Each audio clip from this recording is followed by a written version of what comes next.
the story of Robert Davila. 3 months ago, I gave khutbah in Fort Worth. I haven't been to that masjid in 4 or 5 years, and they invited me for some reason, and I went, and I gave khutbah there. My khutbah was about dua. An Egyptian fellow comes up to me, a young man came up to me afterwards, he goes, Allah fulfilled my dua today. And I said, what's your dua? He said, my dua was that Nouman Ali Khan should meet Robert Davila. Are you Robert Davila? He goes, nope, I am not Robert Davila. Robert Davila is my friend, but I think Allah is fulfilling my dua. I was like, fire away, I want to know. Robert Davila is a young man who lives in a town 40 minutes past Fort Worth. He was a farmer, young guy, and he was hit with some sort of genetic disorder that kicked in later on in his life, and he became paralyzed from the neck down. And he lives in a nursing home. Most people in that nursing home are 90 years, 100 years. They're really, really old people. And then there's, his room where he's paralyzed, neck down. He's the only 30-something-year-old that is in the nursing home. Okay? And he's been in that nursing home for the last 10 years. His family got a computer for him that's voice activated, so he can give voice commands, put a headphone on and Google stuff and search stuff so he can surf the web and find information. And by the way, staunch Christian family, the minister comes and prays for him every week and things like that. And his best friend was in the bed next to him. One of his best friends. He became best friends because he met him at the nursing home. This person was also paralyzed and he needed a new liver, a liver transplant. He was waiting for a liver transplant. And they used to talk about, God and things like that all the time. They were good friends. Finally, his best friend got a call that there's a donor available for the liver. So he's so excited. He goes, Robert, I'm going to miss you, but I'm going. I've got a donor. So they take his friend and they go into the operation, and his friend died at the operating table. Now his friend was also a Christian. The deceased friend, his sister, took one of the amulets of his friend, a crucifix, and she gave it as a gift to Robert. This is a reminder of your old buddy. So he hung it on the side of his hospital bed. Robert Davila lives a pretty decent life in there. The nurses take care of him. He's a happy guy. And one day he goes to sleep and he sees a man in his dream. That man says his name is Muhammad. And he says, pointing at the crucifix, God did not send messengers so they would worship the messengers. God sent messengers so you could worship God. And Jesus was just a man. He walked in the markets and he ate food. He walked in the markets and he ate food. And the dream stopped. He only knows that Jesus was just a man. He knows there's a man named Muhammad that said that to him. He said that messengers came so people could worship God and not the messengers. This is all he knows. So he starts Googling Muhammad. He finds Islam. He takes Shahada. When he takes Shahada, he wants to learn about the Quran. So he goes on these chat sessions and finds somebody needs to teach me Quran. He finds a brother in Egypt that he gets together with on Skype to try to learn Arabic. Learn the Arabic alphabet. Once he learned the Arabic alphabet, he learned to recite the Quran. He memorized 10 surahs from his hospital bed. Then he said, I'm beginning to memorize the Quran, and I'm beginning to learn about this prophet, but I need to understand the Quran. So he starts Googling how to understand the Quran. And for some reason, he ends up on my videos. And he starts watching my stuff. And he watched almost everything. And then here's the kicker. In the nursing home, there was an Egyptian fellow that used to come in and do some repair work.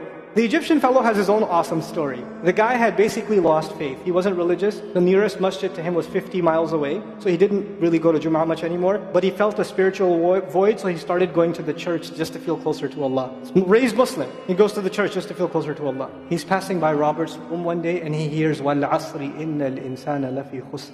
So he walks into his room and says, Robert, what are you listening to? Robert says, nothing. That was me. And the guy says, you're a Muslim? He goes, yeah, I became Muslim. And now this friend is in shock. How does Allah guide someone in the middle of Churchtown, USA, in a nursing home, with a crucifix on the side of his bed that he doesn't even have the physical strength to move?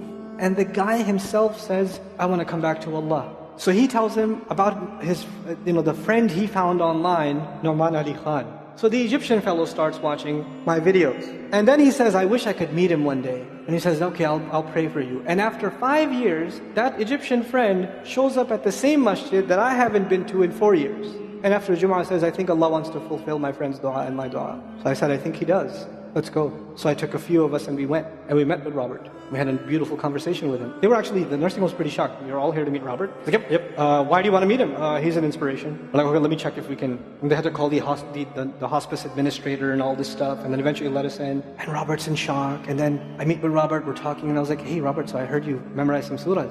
He says, yeah. Can you recite one for me? So he recited Surah Al-Asr. Not one of us was not crying. We're just in tears. When somebody turns to Allah, don't worry about the means. Guidance will come. balance will come. I want to tell you some more about Robert because young guys are here. Young guys that play basketball. Young guys that are healthy. Young guys that have ambition. I told you what's his paralysis, from where to where? Neck down. He has a special wheelchair that has to hold pretty much every part of his body in place. He can't just sit in a wheelchair. It holds his neck and it holds every other part of his body in place because he has no control over his limbs. And he has to have a special van where the wheelchair locks in so that if it goes through a bump or whatever, he doesn't, receive the shock. So he made a request. He wants to go to the Friday prayer. They didn't have the special van, so they put him in a regular van. And so he went to the regular van and a few bumps and his spine got even more hurt. He went to Jumu'ah. He came back in excruciating pain and they said, I'm sorry, Robert, you're no longer able to sit in your wheelchair. You're going to have to stay in your bed for the next 6 months at least. If you see recovery, then you can get back up again. I met him in that span. He'd already been in that bed for 3 months already. And the reason he was in that bed is he went to Jumu'ah prayer. And he told me about the Jumu'ah prayer. He said, I've never felt more peace in my life than I was in that masjid. And you know what I'm going to do, Brother Nauman? When I can sit in my chair again, I'm going to go to Jumu'ah. I'm going to go to the masjid because I've never felt like that before. There's someone who has nothing but control over his mouth and his eyes. And he says, I only find peace in the masjid. And here we are. If Allah can guide Robert Davila, Allah can guide everybody. And then he said, sometimes I wonder why Allah put me in this position. And then I say to myself, what am I kidding? Allah has given me so much. I am so grateful for what He gave me. And if this is the way He was going to bring me to Islam, it's all worth it. So worth it. You have Muslims that lose a little bit of health. And they say, why is Allah doing this to me? And this man, if you would think, nowadays atheists argue because of suffering, there's no God. If one man has in a position to say, I don't believe in God. If there was a God, why would I be in this position? It would be Robert Davila. That guy would say, I don't believe in God. If there was one, why would I be in this mess? And yet he's in this position and I've never seen a face with more nur. Never. I've never seen a face that has more contentment on it. He's so satisfied with life. He's so happy. He's just happy. The last 7 or 8 khutbahs I've given are actually based on one sentence each on one sentence that he said in his conversation. Is that profound? He's a teacher to me. I consider him a teacher. He's my shaykh. Somebody says, who's your shaykh? I say, Robert Davila. The guidance is all around us.